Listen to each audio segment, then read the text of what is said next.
你手上嘅卡片套、噴緊嘅香水、開嘅嗰支香檳，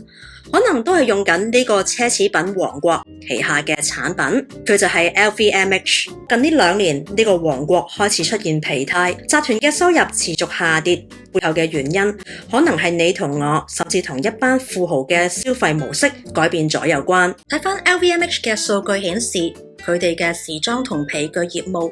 喺2019年到2023年4年之內，呢個業務嘅營業額增長咗接近90%。但究竟係 LV 產品賣多咗1倍啊，定係因為產品價格貴咗1倍呢？好似係精品界龍頭 Amex 喺全球奢侈品市場放緩嘅情況下， Amex 嘅銷量依然係逆市增長。Amex 走嘅係物以罕為貴嘅極端路線，產品講求手工製作、